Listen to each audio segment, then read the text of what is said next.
Jamaah hadirin yang dimuliakan oleh Allah Subhanahu wa taala. Mari kita bersama hadirkan hati kita khusyuk tawaduk mengharap ridha Allah Subhanahu wa taala.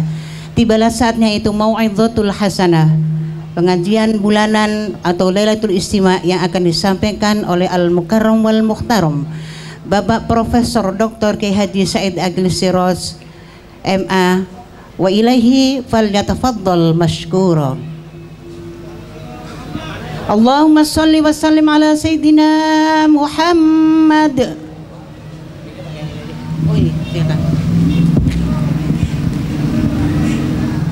Assalamualaikum warahmatullahi wabarakatuh. Bismillah, alhamdulillah, wassalatu wassalamu ala Sayyidina wa maulana Muhammad Rasulillah wa ala alihi wa sahbihi wa man tabi'a sunnatahu wa jama'atah min yaumina hadha ila yaumil ba'thi wan nahdah. Ashabal fadilah, sadatul ulama al-muhtaramin, hadratil mustasyarin, hadratil ru'assa'i syuriyah, rekan-rekan pengurus NU cabang Kota Bekasi, Kiai Haji Madinah Munawwarah dan seluruh jajarannya,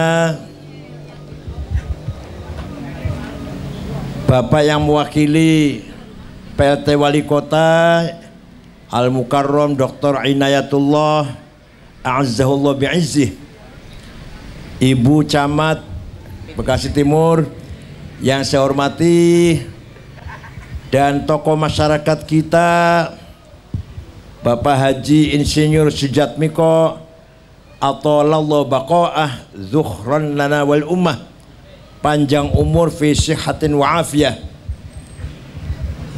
seluruh jajaran pemerintah Kota Bekasi Timur, seluruh jajaran pengurus Nahdlatul Ulama, Badan Otonom Muslimat Fatayat, Ansor Banser Pagar Nusa, Ibnu PPNU, Bapak Ibu sekalian yang saya hormati. Allah perintah kepada Nabi Muhammad agar membentuk organisasi namanya umat. Allah perintah kepada Nabi Muhammad agar membentuk organisasi namanya umat. Kalau kita baca Al-Quran dari awal sampai akhir, tidak ada terminologi umatan Islamiyah, nggak ada tuh. Umat Islam nggak ada di Quran. Kalau pernah baca Quran, sampai khatam nggak Bu? Pernah nggak? Alah, baca Qurannya paling kulhu, falak, nas, alif lam mim, ayat kursi, al-fatihah. Kalau kita baca Quran dari awal sampai akhir, tidak akan kita jumpai terminologi umat Islam, dan tidak akan kita jumpai terminologi umat Arab, umatan Arabiyah. Yang ada apa? Yang ada di Quran ummatan wasata. Wa kadzalika ja'alnakum ummatan wasata litakunu syuhada'a 'alan nas wa yakunar rasulu 'alaikum syahida. Saya jadikan kamu Muhammad dan pengikutmu menjadi ummatan wasaton, umat yang bermartabat, umat yang keren, umat yang berkualitas. Agar apa? Litakunu syuhada 'alan nas, agar kamu dan pengikutmu berperan di dalam pembangunan masyarakat manusia. Harus berperan. Peran apa saja itu?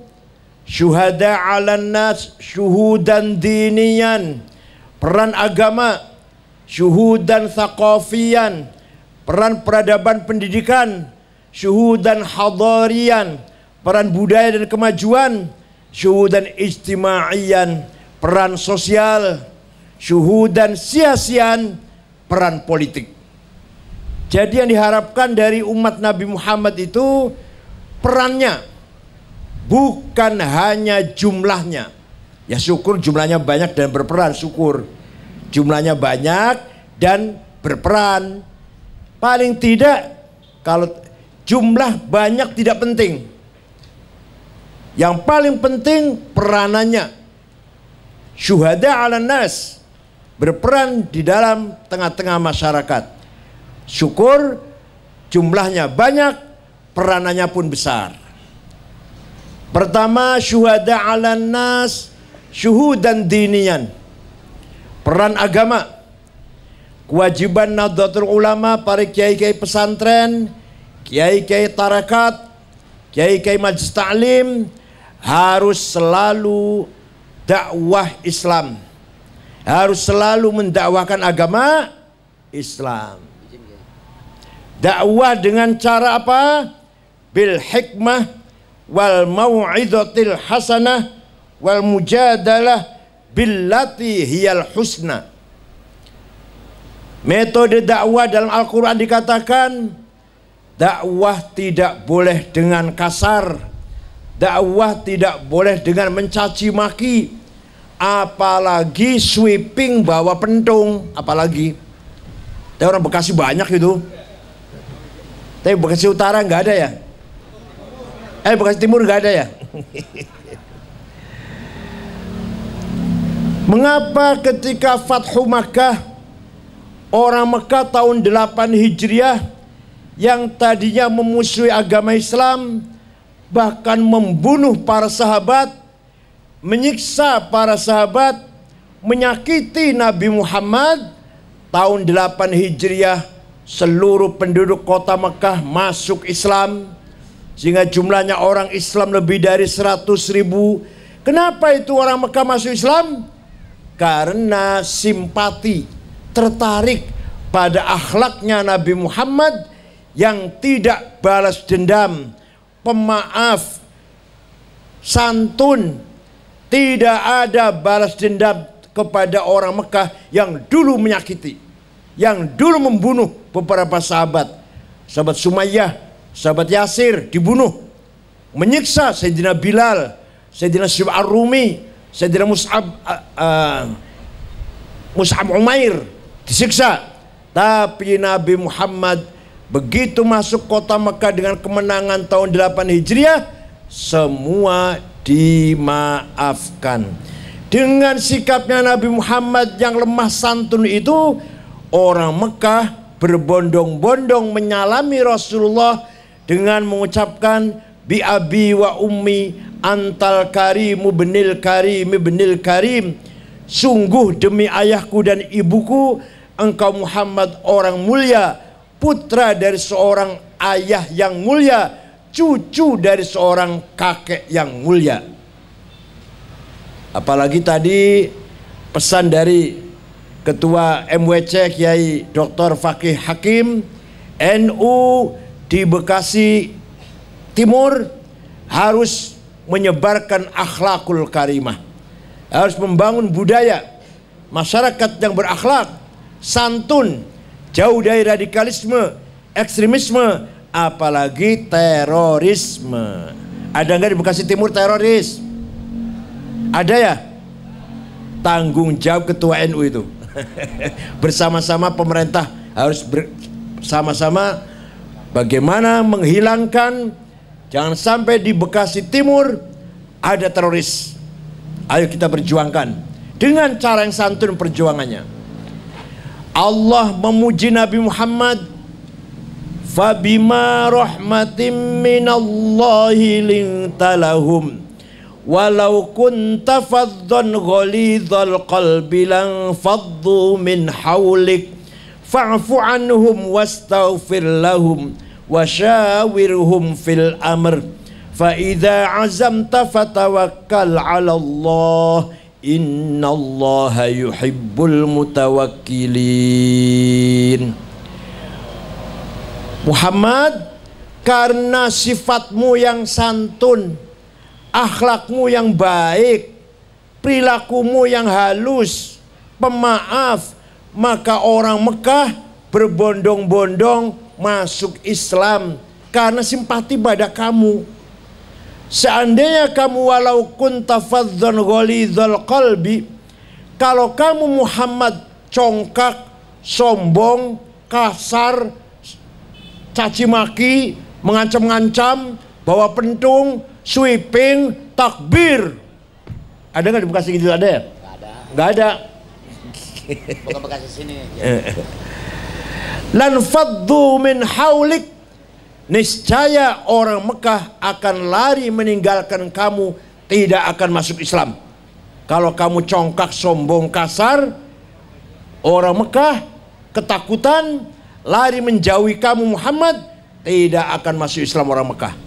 Tapi karena kamu santun, lintalahum, kamu santun, kamu halus, kamu mulia, memaafkan mereka, tidak ada niat balas dendam, mereka berbondong-bondong masuk Islam karena simpati kepadamu Muhammad.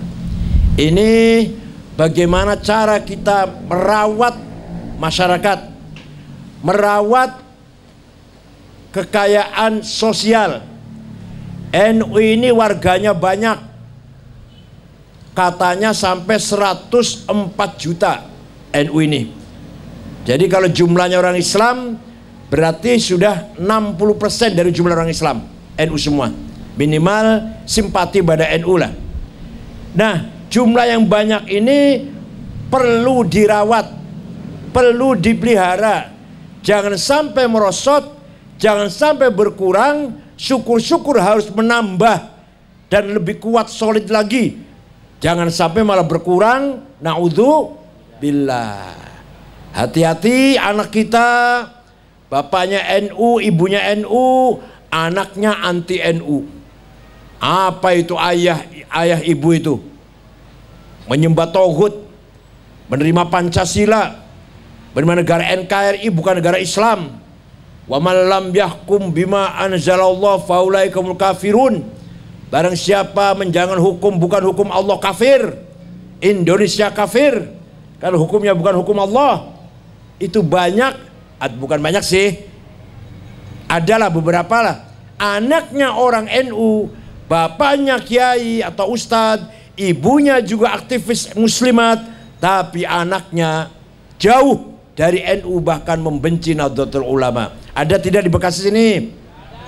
Nah, supaya betul-betul tidak ada, harus dirawat. Tharawatul ijtimaiyah, sosial kapital, modal masyarakat. Kita punya modal masyarakat anggota, harus dipelihara, harus dijaga, harus dirawat, harus telaten. Kiai Madinah, Kiai Utsman Hakim tidak bosan-bosannya turun ke masyarakat, melayani kebutuhan masyarakat terutama di bidang agama.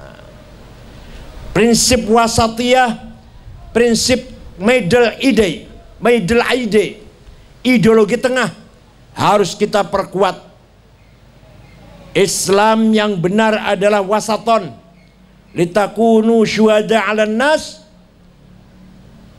ummatan wasaton litakunu syuhada 'alan nas, wasatiyah, modern, tidak ekstrim kanan, jumud, radikal, tekstual, ekstrim, atau apalagi teroris, dan tidak ekstrim kiri, liberal, sekuler, tidak peduli agama.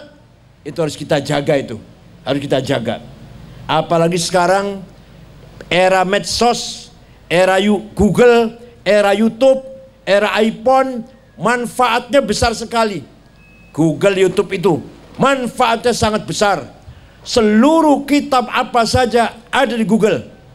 Tafsir apa saja, hadis apa saja, fikih apa saja, tarikh, filsafat, ilmu kalam ada di Google. Gak usah perpustakaan berlemari-lemari. Quran ada di Google. Itu manfaatnya. Nama-nama orang besar ada semua. Saya bukan orang besar aja ada nama saya di Google. Padahal saya bukan orang besar padahal. Biasa saja, ada di Google nama saya. Anak saya pun ada. Anak saya namanya Dr. Rihab Said Akil. Ada di Google sudah. Dia lulusan psikologi Islam. Nah, Google manfaatnya besar, YouTube manfaatnya besar, tapi madorotnya juga besar.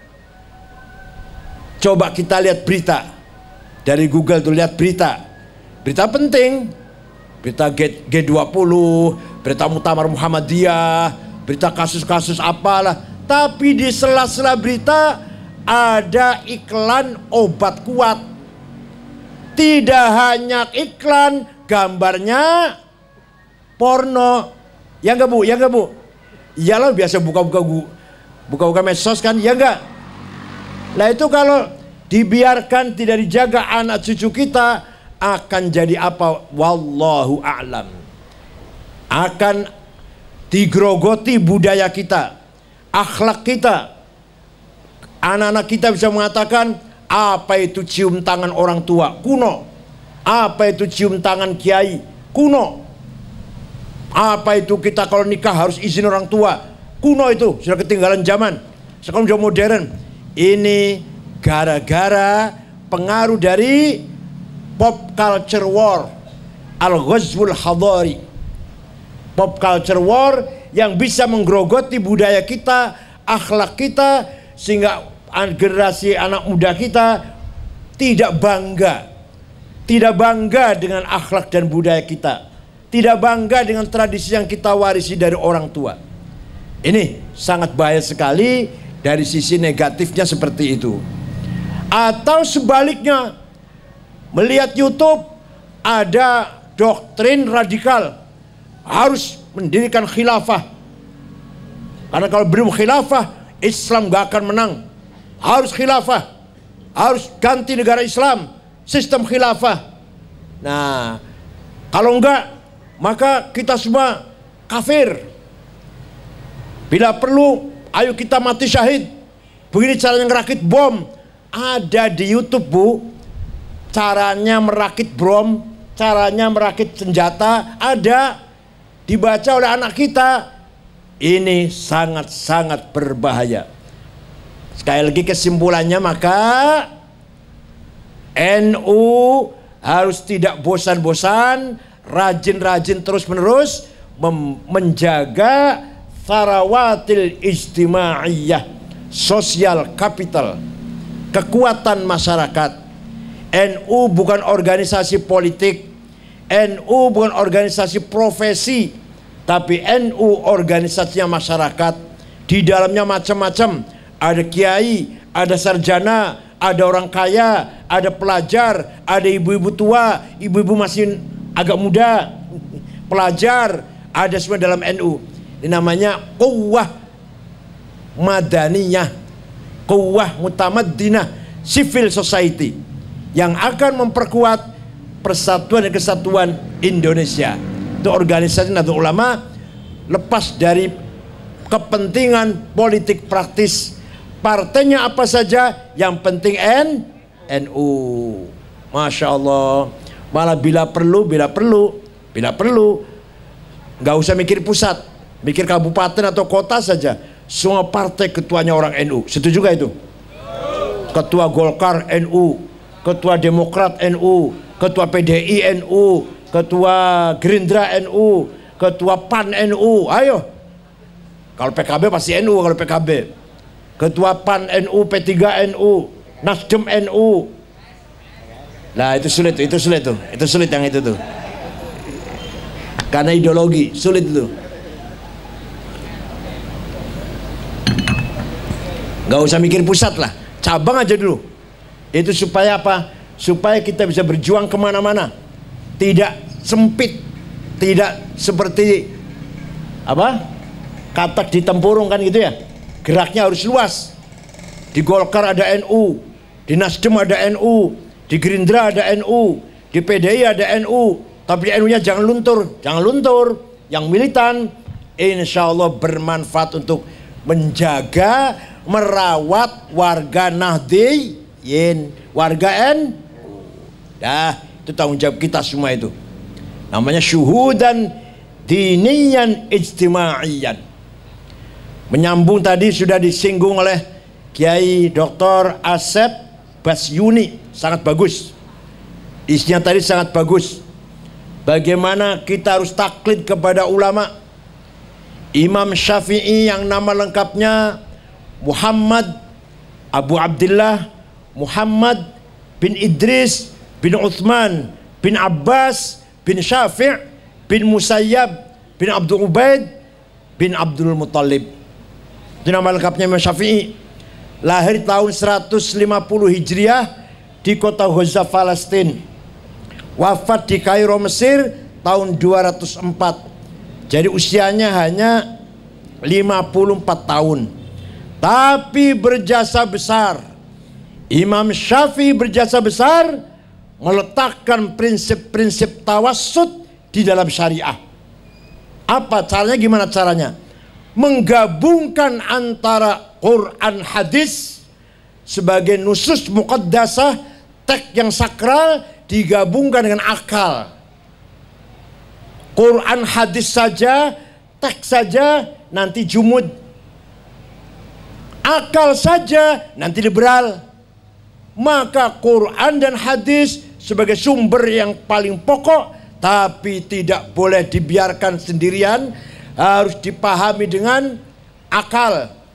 Akal ada dua, akal rame-rame kolektif namanya ijma metodenya, akal sporadis, akal individual namanya qiyas.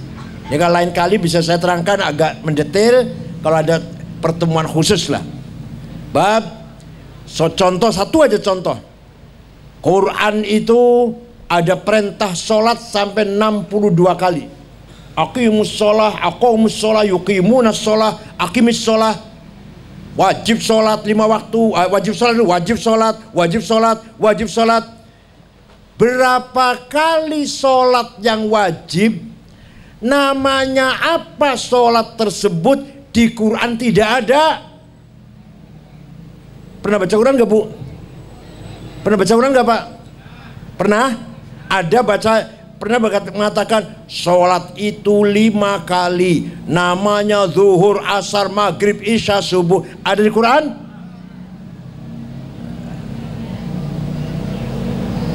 Perintah sholat, wajib sholat, harus sholat. Kalau nggak sholat dosa. Tapi Quran tidak menjelaskan sholat itu berapa kali, namanya apa. Ada di hadis, furidat alaikum khamsu maktubat, adz-zuhr wal asar wal maghrib wal isya wal fajr. Diwajibkan kepada kamu sekalian sholat 5 kali. Nama sholat zuhur, asar, maghrib, isya, subuh. Hadis, bukan Quran, bukan. Dah, sudah Quran, sudah hadis. Caranya sholat, apa saja komponennya sholat. Ada berapa komponen sholat? Rukun sholat lah, komponen rukunnya sholat yang harus kita penuhi. Gak ada di hadis. Arkanus sholati sab'ata asyar. Rukunnya sholat ada 17. Takbiratul ihram. Nomor 2 berdiri. Niat. Takbiratul ihram. Nomor 2, 3 berdiri. 4 baca Fatihah. 5 ruku'. Tidak ada di hadis. Terus dari mana itu? Kita tahu rukun sholat 17. Ruku', tumaninah, i'tidal, sujud. Duduk antara 2 sujud. Tasyahud akhir itu wajib. Salam itu wajib. Dari mana taunya itu? Dari ijma'ul ulama. Dari mana? Bukan dari Quran, bukan dari hadis. Syaratnya sholat ada 6. Islam, baligh, berakal, suci dari hadas kecil, hadas besar, sudah masuk waktu. Itu syaratnya sholat. Gak ada di Quran dan hadis. Dari mana itu? Akalnya ulama, akal kolektif, akal rame-rame menjadi ijma, namanya konsensus, kesepakatan. Tanpa kita ikut ijma'nya ulama, tidak akan tahu ente berapa rukunnya sholat. Gak akan tahu ente berapa syaratnya sholat, syarat sahnya sholat. Ini baru contoh sholat satu, ini baru masalah sholat. Tidak bisa kita meninggalkan ijma ulama. Kalau ada orang ngaku, Ustadz sholatnya bagus, belajar dari mana Ustadz? Oh, saya belajar langsung dari Quran dan hadis. Wallahi bohong. Demi Allah, orang tuh bohong kalau jawabnya saya bisa sholat begini dari Quran dan hadis. Wallahi bohong. Itu nanti yang benar jawabnya dari orang tua saya sejak kecil, ikut orang tua, dari imam musola di sebelah rumah. Ya nanti imam musola, ustadz kiainya dari gurunya, dari gurunya, dari gurunya, mentok dari Imam Syafi'i. Imam Syafi'i gurunya adalah Imam Malik. Imam Malik gurunya adalah Imam Rabi'ah. Imam Rabi'ah gurunya namanya Imam Kharijah. Imam Kharijah putra sahabat Zaid bin Thabit. Sahabat Zaid muridnya siapa? Sahabat Zaid muridnya siapa? Yang muridnya Rasulullah, sahabat.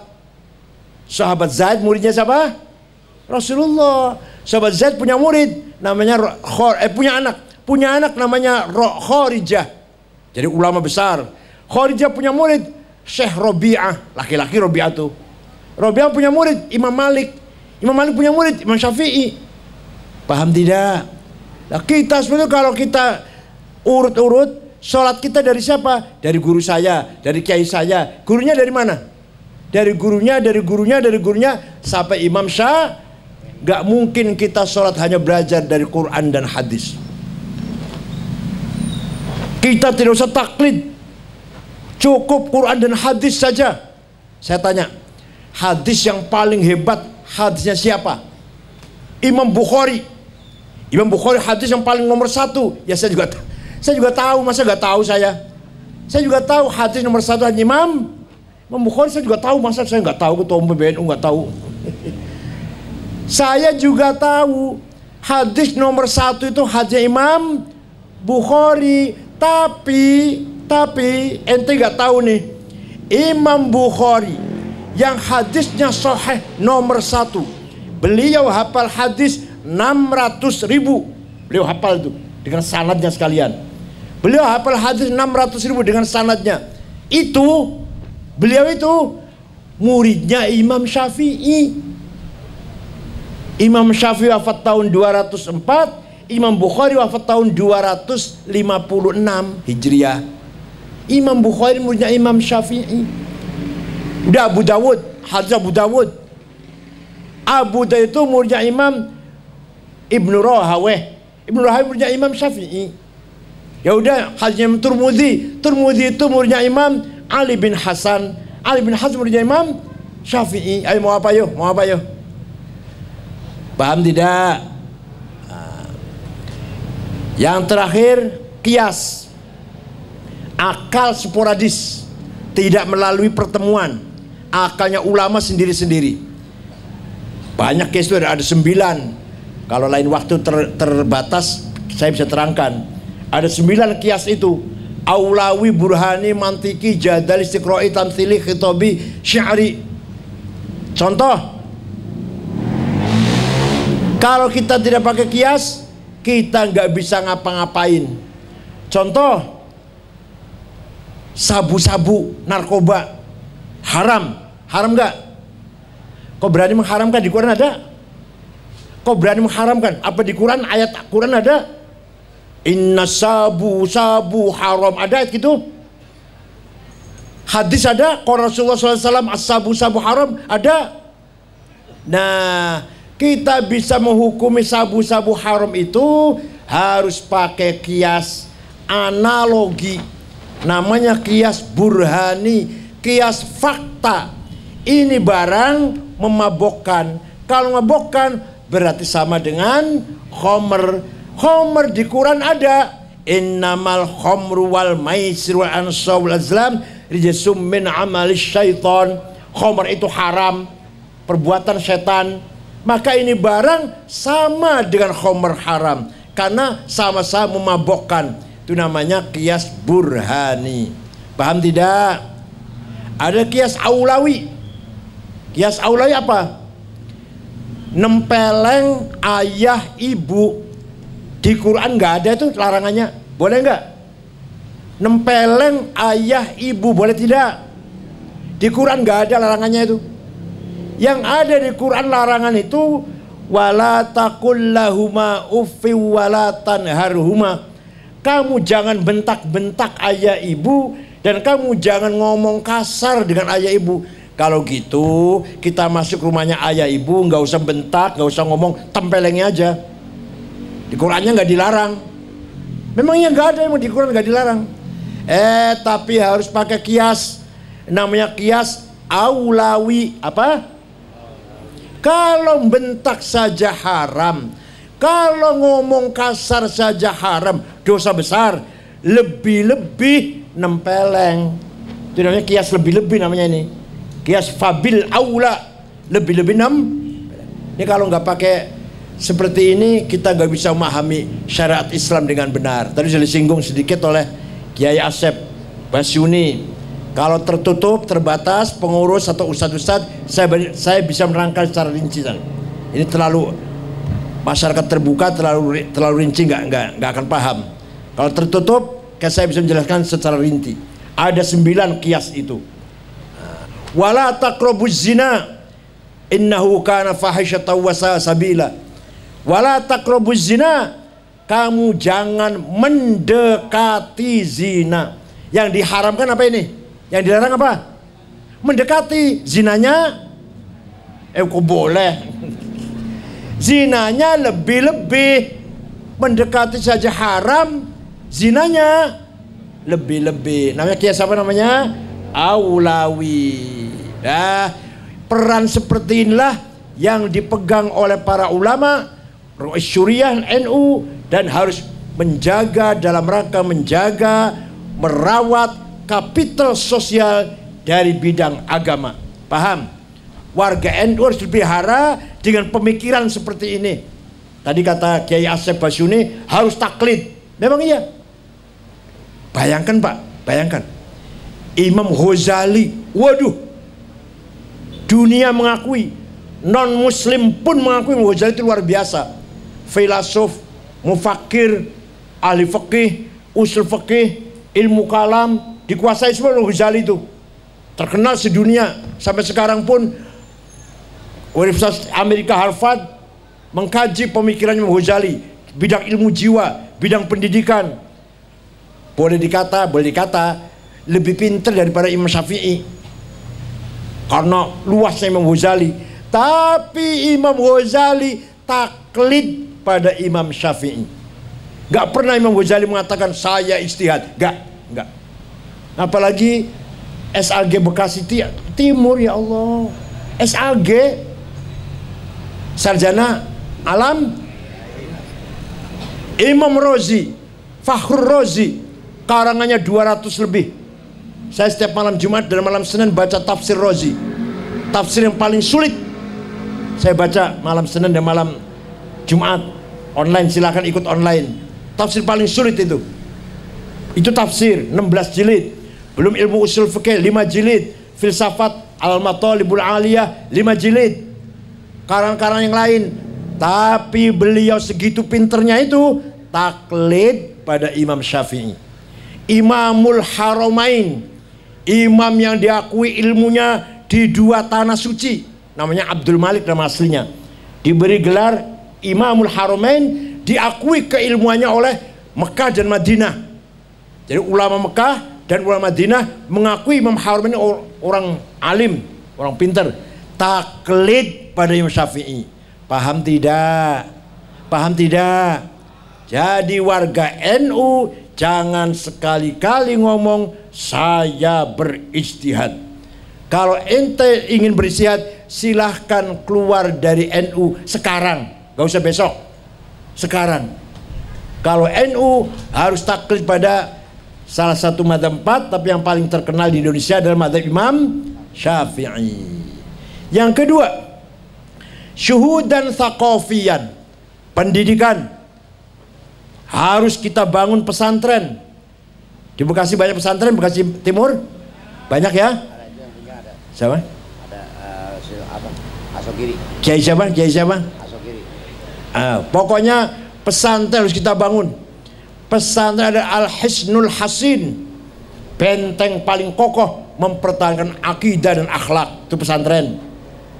Silakan di luar tawuran, silakan di luar geng motor, silakan di luar hubungan seks bebas. Di pesantren ada itu? Di pesantren ada? Silakan tawuran di sekolah-sekolah. Di pesantren ada yang tawuran? Nggak ada. Di luar geng motor, kenakalan remaja, ya narkoba, hubungan bebas, di pesantren ada? Padahal kita hidup di tengah-tengah kota yang seperti itu padahal. Itu seperti Nabi Musa, Bu. Nabi Musa sejak kecil bayi dihanyutkan di sungai Nil. Ditemuin, diambil oleh istrinya Fir'aun, gitu kan dongengnya? Tahu dongengnya ya? Tahu dongengnya, tahu. Diambil istrinya Fir'aun, Siti Asiyah, dibawa pulang ke istana, lapor pada Fir'aun suaminya, Mas, Bang, saya nemu bayi laki-laki ganteng, saya pelihara ya. Kalau kita nggak punya anak, silahkan. Coba, Nabi Musa sejak bayi kemudian melek, matanya melek, melihat kekufuran, kefasikan, mungkarot, maksiat, joget-jogetan, hubungan seks bebas, tari perut. Kira-kira kalau kita gimana kira-kira? Kalau kita hidup di tengah-tengah rumah seperti itu gimana kira-kira? Nabi Musa tidak terkontaminasi, tidak tertular. Hidup di dalam istana Fir'aun sejak bayi. Sejak bayi sampai tamyiz, sampai mulai pinter, remaja, anak-anak, dewasa, pemuda, dewasa, tidak terkontaminasi. Nabi Musa tidak kufur, Nabi Musa tidak fasik, Nabi Musa tidak kurang ajar, Nabi Musa tidak pelaku maksiat mungkarat. Padahal hidup sejak bayi di tengah-tengah rumah istana seperti itu. Ayo kalau sampean gimana kalau sampean? Kalau bapak gimana kira-kira? Tuh Nabi, kenapa? Nah ini sebabnya kenapa? Karena Nabi Musa dididik oleh imro'atun mu'minatun abidatun mukhlisah. Nabi Musa dipelihara oleh seorang perempuan ibu Siti Asiyah yang beriman, yang taat kepada Allah, yang beribadah, yang hatinya ikhlas. Nah itu Pak, seperti apa gambarannya? Seperti pesantren. Pesantren seperti Siti Asiyah yang mendidik anak-anak berakhlak, tidak melakukan maksiat, tidak melakukan kefasikan, kekurangan ajaran, tidak apalagi sampai kekufuran. Walaupun pesannya hidup di tengah-tengah Bekasi yang isinya, yang sekitarnya seperti ini. Paham tidak? Paham tidak? Paham tidak? Hidup di Jakarta, hidup di tengah-tengah Jakarta yang isi banyak mungkarat, banyak maksiat, banyak judi, banyak narkoba, banyak pelacuran. Pesantren tidak akan tertular. Pesantren bagaikan Siti Asiyah yang mendidik Nabi Musa. Paham? Oleh karena itu pesantrennya juga harus dikembangkan. Ada SD, ada SMP, ada SMA atau SMK, supaya menampung yang ingin anak yang ingin sekolah umum, bukan hanya ngaji. Nah, tinggalnya di pesantren, gitu ya. Ya pesantren pun harus menyediakan pendidikan yang umum, bukan hanya ilmu agama. Itu nanti baik sekali, nanti akan lahir generasi teknokrat yang memiliki sains teknologi, paham saintifik, dan punya karakter akhlakul karimah. Paham tidak? Paham tidak? Kalau dibiarkan sekolah di luar, ya Allah, ya entah kalau anaknya bapak-bapak nggak tahu saya. Kalau saya nggak sanggup, saya tidak sanggup menjaga cucu saya. Cucu saya semua di pesantren semuanya. Baru 2 yang di pesantren, karena yang baru besar baru 2. Anak saya dulu di pesantren semuanya, sambil kuliah, tapi tinggalnya di pesantren. Saya nggak mampu menjaga anak kalau nggak di pesantren. Terus terang saja. Paham Bu ya? Paham Bu ya? Jadi anak dimasukkan pesantren seperti Nabi Musa dipelihara oleh Siti Asia. Hidup di tengah-tengah istana yang isinya kufur, fasik, maksiat, mungkarat. Nabi Musa tidak tertular, tidak terkontaminasi sama sekali. Insya Allah kalau kita betul-betul punya pesantren yang berkualitas, alumninya, outputnya akan menjadi kiai, intelek, punya visi misi, aktivis di masyarakat, berjasa. Insya Allah kalau Bapak Ibu punya anak di pesantren, mudah-mudahan menjadi anak yang berhasil, jadi kiai, paham agama, intelek, cerdas, dan aktivis di tengah-tengah masyarakat. Bukan hanya kiai yang duduk di rumah, tapi aktivis membangun masyarakat. Itu luar biasa itu. Namanya syuhudan thaqafiyan. Begitu pula syuhudan hadarian. Harus berperan membangun kemajuan di masyarakat. Kesehatan, ekonomi, welfare. Masyarakat harus sejahtera. Warga ini harus sejahtera, harus kaya.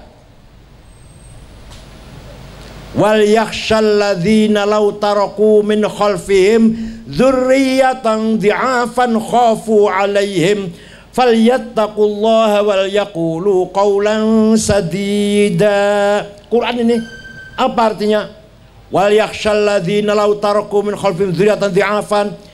Jangan sampai kamu meninggalkan anak cucu yang lemah.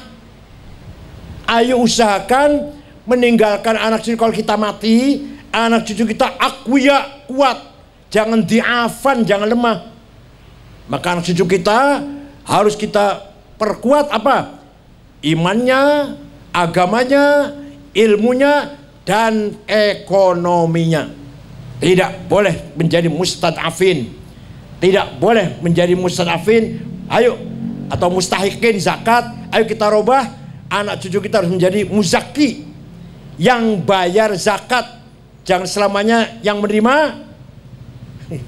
Jangan selamanya anaknya kiai-kiai itu hanya menerima zakat, tapi apa? Membayar zakat. Tangan di atas. Ayo kita bangun tuh, usahakan. Insya Allah kalau ada kebersamaan, ada niat, ada azimah, ada himmah, ada hasrat, ada cita-cita, insya Allah terlaksana. Kiai Madinah terlaksana. Asal solid, sama-sama. Dia membangun koperasi, membangun apalah, toko atau membangun apalah, membangun ekonomi masyarakat NU, insya Allah berhasil. Di cabang Sragen, padahal di Sragen tuh banyak orang abangan padahal, tapi setiap MWC punya ambulan. Situ MWC ada kantor yang sangat baik, punya ambulan, gratis kalau ada orang sakit, punya klinik masing-masing. Apalagi Jawa Timur itu jelas seperti Sidoarjo, rumah sakit punya, pom bensin punya, gedung sewan punya, universitas punya. Itu Sidoarjo ya. Jawa Timur sudah lebih maju lagi. Jawa Tengah sajalah. Kita ambil contoh Jawa Tengah, yang kebanyakan orang abangan. Sragen, mana lagi, Cilacap, koin NU jalan, setiap bulan bisa miliaran, ngumpulin uang koin, bisa bangun kantor, bisa untuk operasional, tidak selamanya bikin proposal. Ketika Nabi Muhammad Mi'raj melihat ada orang tinggi besar, setelah dilihat mukanya bolong, gak ada dagingnya. Nabi tanya, man huwa Jibril? Siapa itu Jibril? Oh, itu umat ente yang rajin bikin proposal. Nanti bangun dari kuburan, mukanya bolong, tidak ada dagingnya. Betul, saya nggak bercanda. Betul, di kitabnya begitu. Ya bukan proposal bahasanya, yang rajin minta-minta, yang selalu ngemis minta-minta bantuan. Itu nanti bangun dari kuburan, badannya tinggi besar, mukanya bolong. Ayo kita harus mandiri. Namanya kita membangun syuhudan hadariyan. Walaqad katabna fi zaburi min ba'di dzikri annal arda yarithuha ibadiyas salihun. Telah saya tetapkan bahwa kekayaan alam ini untuk hamba-hambaku yang soleh. Jadi bapak ibu yang soleh-soleh ini, yang beribadah ini, harus memegang peran ekonomi sebenarnya. Tapi kenyataannya luar biasa.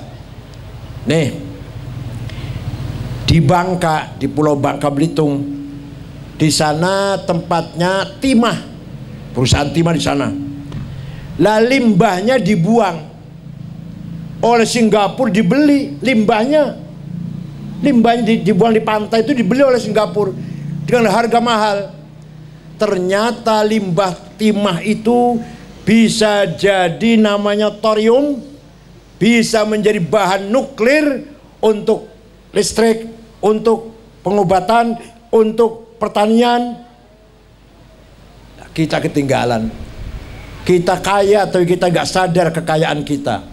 Limbah timah dibuang begitu saja. Batoknya kelapa itu bisa menjadi, kalau dikelola, diolah betul, punya kekuatan seperti kekuatannya berlian. Orang mau mecah kaca pakainya berlian. Guntingnya ada alatnya, ada berliannya. Kaca yang tebal, seret, bisa pecah dan bisa patah, tapi lurus gitu loh, pakainya berlian. Itu berlian kan mahal, bisa diganti dengan batoknya kelapa. Bisa mengganti fungsi berlian di alat yang akan motong kaca itu. Ya Allah, walhasil karena kita ini ya al-jahl was-safah, bodoh, dan bahasa Cirebon emblamblo, apa bahasa Bekasi apa? Plonga-plongo. Apa? Bagian. On, ya on. Kekayaan yang sangat melimpah, kita tidak tahu dan tidak sadar kita ini kaya raya. Ayo kita bangun skill, kita bangun masyarakat atau generasi NU yang punya keterampilan apa saja. Silakan apa saja. Kerajin apa saja. Yang penting ada niat, ada bimbingan dulu, ada bimbingan. Dan ada niat untuk kemandirian warga NU. Tidak semua harus jadi pejabat, tidak semua harus jadi pegawai negeri, tidak. Enggak semua. Ayo kita mandiri, punya usaha sendiri, jangan bergantung pada pemerintah.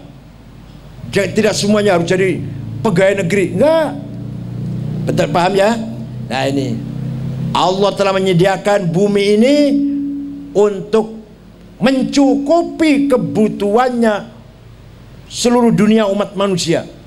Allah menyediakan kekayaan alam ini, kekayaan alam Indonesia cukup untuk memberi makan kesejahteraan 270 juta orang.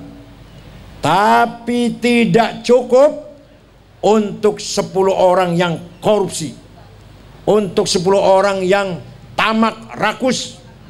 Paham tidak? Paham tidak? Kita ini kaya raya, punya emas, punya gas, punya minyak, nikel, batu bara, mining, boksit, luar biasa kita ini, granit.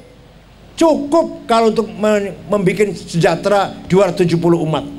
Kalau betul-betul pasal 33 Undang-Undang Dasar 45 bahwa kekayaan alam untuk rakyat Indonesia, sejahtera semua rakyat Indonesia ini, gak ada yang kelaparan. Tapi sistem kita yang masih kita lihat belum ada mengarah kepada pemerataan. Masih membangun terus, bertambah terus, yang ditambah terus kekayaan kita ini yang tambah. Sekarang batu bara lagi mencapai puncak mahalnya, baru kali ini $400 1 ton, baru kali ini. Kaya nggak itu? Kaya, hebat nggak itu? Yang punya batu bara hebat. Kalau ente ansor nggak punya, ente tetap aja melarat. Jadi yang punya batu bara luar biasa ini. KPC, Pak Ical, Pak Haritanu, Pak Situ, Pak Irlangga, itu punya batu bara semua itu. Itu kaya raya itu. NU punya UMKM dong. Oke. NU punya UMKM ya? Di belakang pasar. Oleh karena itu, mari kita bangun ekonomi warga NU untuk kesejahteraan, kemandirian. Bangun masjid dengan uang, bangun madrasah dengan uang, pesantrenkan anak dengan uang, melaksanakan perintah rukun Islam haji dengan uang. Maka kita harus sejahtera, harus cari uang. Malam tahajud, malam zikir, malam baca Quran, pagi cari uang yang rajin. Malamnya ibadah yang rajin, tahajud, zikir, baca Quran, paginya cari uang yang rajin, gitu ya. Itu supaya kita berperan syuhudan hadariyan. Yang terakhir, syuhudan siyasiyan. Kita juga harus berperan dalam politik, tapi awas, bukan politik kekuasaan, politik kebangsaan. Warga NU harus menjadi andalan, menjadi backing dari bangsa Indonesia, keberlangsungan NKRI, keberlangsungan negara Republik Indonesia. Itu yang membackingi harus menjadi, yang harus menjadi membackingi NKRI harus warga Nahdlatul Ulama. Tidak ada kiai yang ngajak, kiai NU ya, tidak ada kiai NU yang ngajarin radikal, tidak ada kiai NU yang ngajarin bikin fitnah, bikin bom, teroris, nggak ada. Pesantren NU semuanya jumlahnya 22.000 pesantren, tidak ada santri NU yang menjadi teroris. Yang ada TNU. Apa? Ada TNU. Tapi kalau teroris pasti bukan keluaran pesantren Nahdlatul Ulama, pasti itu. Tidak ada kiai yang ngajar radikal, nggak ada. Kenapa? Karena waktunya di pesantren sehari semalam habis untuk mendalami pelajaran agama, sorof, nahu, tafsir, hadis, fikih, akidah, filsafat Islam, tarikh, sejarah. Gak ada waktu sudah, gak ada waktu. Kiai ngajarin ngerakit bom, gak ada waktu sudah. Itu udah kurang waktunya itu. Bangun pagi, ayah saya dulu waktu ayah saya masih hidup, bangun pagi-pagi jam 9 Alfiyah Ibnu Malik sampai jam 12. Ba'da zuhur Fathul Mu'in, ba'da asar Latiful Isyarat Usul Fiqih, ba'da isya tafsir. Habis waktu, gak ada kesempatan untuk bagaimana ngerakit bom, ngerakit senjata, gak ada. Itulah maka keselamatan politik kebangsaan Indonesia, keselamatan nation state, negara kebangsaan Indonesia, NU harus berperan besar, andil besar dalam menjaga keutuhan keselamatan Republik Indonesia. Paham tidak? Hari Santri yang kita rayakan tanggal 22 Oktober itu asal mulanya pasukan Inggris mau datang ke Indonesia, namanya NICA, Netherlands Indies Civil Administration. Tentara Inggris kesini itu katanya akan mencari tentara-tentara Belanda yang ada di dalam penjara, yang di penjara Jepang. Jadi banyak sekali tentara Belanda yang dipenjara oleh Jepang, masih ada di penjara. Nah, tentara Inggris kesini mau ngambil itu, mau bawa pulang. Tapi ternyata pasukan NICA di bawah pimpinan komandan Brigjen Malaby dari Inggris ternyata membawa senjata lengkap, sampai pesawat tempur, bom bawa. Wah, ini nggak akan, tujuannya nggak akan sekedar mencari orang Belanda yang dalam tahanan sih, mau perang ini, mau ngerebut Indonesia kembali. Maka Bung Karno, Pak Hatta, Jenderal Sudirman perintah ngutus orang menemui Kiai Hasyim Asy'ari Tebuireng, kakeknya Gus Dur, pendiri NU. Beliau ngutus orang supaya bertanya kepada Kiai Hasyim bagaimana hukumnya membela tanah air. Kiai Hasyim Asy'ari rapat dengan kiai-kiai tanggal 20 Oktober, tanggal 22 keluarlah yang terkenal dengan nama Resolusi Jihad Hasyim Asy'ari, bahwa membela tanah air fardu ain. Setiap orang wajib bela tanah air, seperti sholat 5 waktu wajib semuanya, kaya miskin pinter bodoh laki perempuan wajib bela tanah air. Kalau memang diserang wajib angkat senjata. Dengan fatwa inilah maka masyarakat Jombang, Mojokerto, Surabaya, Sidoarjo, Pasuruan, Gresik, Madura siap menghadapi Nika. Begitu Nika datang, tanggal 25 Oktober sudah mulai perang. Kita dipimpin yang pasukan Islam, santri, dipimpin oleh Kiai Abbas Buntet Cirebon. Bukan Bekasi, bukan. Dari Cirebon, Jawa Barat. Yang dari Jawa Timur, Kiai Abdul Wahab Hasbullah. Tentara dipimpin Bung Tomo. Tanggal 25 perang. Korban banyak dari kita. Kurang lebih 16.000. Tanggal 10 November perang berhenti. 10 November perang berhenti. Kenapa? Karena komandan Malabi, Brigjen Malabi mati. Mobilnya meledak. Ada yang masang bom. Malabi mati, ajudannya mati, supirnya mati. Yang masang bom di mobilnya Malabi bukan tentara, santri Tebuireng, namanya Harun. Siapa namanya? Sayang Harun tidak lari, malah ingin lihat seperti apa hasilnya. Begitu meledak, Harun pun mati. Dikira mercon apa? Harun mati, Harun pun mati. Sama-sama Brigjen Malabi. Ada santri namanya Asy'ari, naik ke atap Hotel Orient. Sekarang hotelnya masih ada tuh, masih utuh. Hotelnya namanya Hotel Majapahit sekarang di Surabaya. Dulu namanya Orient. Naik ke atap Hotel Orient, merobek-rombek bendera Belanda, diganti dengan merah putih. Itu santri juga itu. Ditembaki dari bawah, tapi yang nembak kurang pinter, selamat dia. Apa dia jadok ya? Apa dia kuat gitu, jadok gitu? Enggak, yang nembaknya kurang pinter itu paling. Itulah peran santri, peran kiai.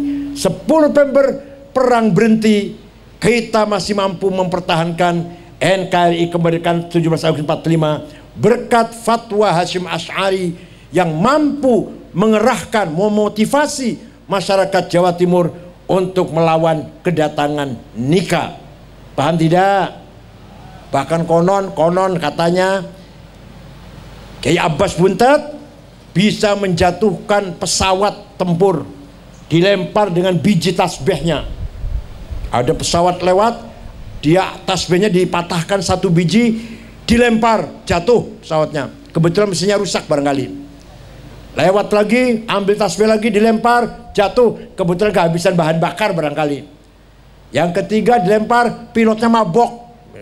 Walhasil Kiai Abbas konon bisa menjatuhkan pesawat tempur 3 dengan dilempar biji tasbihnya. Dulu salah satu biji tasbihnya, satu biji dipegang Gus Dur dulu. Gus Dur diwarisi itu. Walhasil ini adalah syuhudan sia-sian. NU berperan politik. Bukan berarti politik harus jadi bupati, harus jadi wali kota, harus jadi presiden. Itu juga penting sih, penting. Tapi yang lebih penting lagi, peran politik kebangsaan, peran politik mempertahankan negara Republik Indonesia, peran politik Pancasila, politik Undang-Undang Dasar 45, Bhinneka Tunggal Ika. NU harus berperan menjaga politik seperti itu. Paham ya? Paham ya? Nah, mudah-mudahan malam ini kita mendapatkan ala barakatillah wa ala rahmatillah. Allah yahfadkum jami'an min kulli ahati wal afat wa yakhudh bi aydikum la fihi salah wal khair wal barakah wa huwal muwaffiq ila aqwamit thariq. Wassalamualaikum warahmatullahi wabarakatuh. Bismillahirrahmanirrahim. Alhamdulillahi rabbil alamin. Hamdan katsiran tayyiban mubarakan fih. Allahumma sholli sholatan kamilatan wa sallim salaman tamma ala sayyidina Muhammadin alladzi tanhallu bil qadam fariju bil kurab wa tuqadda bil hawaij wa tunalu raghaib wa husna khatim istasqal ghamam biwajhil karim wa ala alihi wa sahbihi fi kulli lamhati wa nafasin bi ali kulli ma'lumin lak ya rahman ya rahim ya qawi ya matin ya fattah ya alim ya razzaq ya karim ya hayy ya qayyum ya ghiyathal mustaghithin aghithna aghithna aghithna wal muslimin inna nas'aluka bi annaka antallahu la ilaha illa antal ahadus samad alladzi lam yalid wa lam yulad wa lam yakul lahu kufuwan ahad badi'us samawati wal ard an tuwaffiqana wa auladana bil a'malis salihah wa an tahfadhna wa iyyahum minal mihani wal fitan wa an taj'alna wa lahum farajan wa makhraja. Inna nas'aluka bi maq'idil 'izzi min arsyik wa bi muntahar rahmati min kitabik wa bismikal a'la wa majzikal asna wa isyraqi nuri wajhikal ajla wa fadlikal karim wa juudikal amim wa bi kalimatika tammati allati la yujawizuhunna baru wala fajir. Ya akram akramin ya hasibu ya jalil antu sahhila umurana wa taqdiya hajatina wa tuballigha maqasidana min maqasid dunya wal akhirah. Bismillahi ma sya Allah ma kana min ni'matin fa min Allah. Bismillahi ma sya Allah la yasukul khaira illa Allah. Bismillahi ma sya Allah la yasifu su'anna illa Allah. Bismillahi ma sya Allah la hawla wa la quwwata illa billah. Rabbana khtim lana bil iman wal islam waj'al 'inda intihai ajalina min hadhihi dunya akhir kalamina kalimata la ilaha illallah. Rabbi yassir wa la tu'assir, Rabbi atina bil khair wal yatalattaf wa la yash'uranna bikum ahada. Dzalika liman khasya rabbah. Inna naj'aluka fi nuhurihim wa na'udzu min syururihim. Rabbana atina fid dunya hasanah wa qina adzabannar. Wa sallallahu ala sayyidina Muhammadin nabil ummi wa alihi wasallam. Subhanaka rabbil izzati amma yasifun wa salamun alal mursalin alhamdulillahi rabbil alamin. Al-Fatihah. Assalamualaikum warahmatullahi wabarakatuh. Waalaikumsalam. Alhamdulillahirabbil alamin. Allahumma shalli ala sayyidina Muhammad. Kita atas nama panitia kegiatan Lailatul Istimewa MVC NU Bekasi Timur yang dilaksanakan di kantor Kecamatan Bekasi Timur beserta seluruh pihak terkait dalam hal ini Ibu Camat Bekasi Timur, MUI Kecamatan Bekasi Timur, Sekcam Kecamatan Bekasi Timur, Kesos, semua aparat pemerintah yang ada di Bekasi Timur, ormas dan semuanya. Tidak ada yang bisa kami sampaikan. Pertama adalah permohonan maaf bila terdapat kekurangan di sana sini yang barangkali tidak patut, baik ucapan maupun tingkah laku dari kami yang kurang patut. Kami mohon maaf dan kami mengucapkan terima kasih setulusnya. Semoga semuanya itu bisa menjadi amal ibadah. Amin. Gitu ya, bagi kita semuanya, baik panitia, baik Ibu Camat, Pak Wali Kota, Ketua MUI Kota Bekasi, Sekcam yang sudah menyumbang. Alhamdulillah, kebanggaan luar biasa, barakah Pak Cam. Iya, panitia kami ucapkan terima kasih.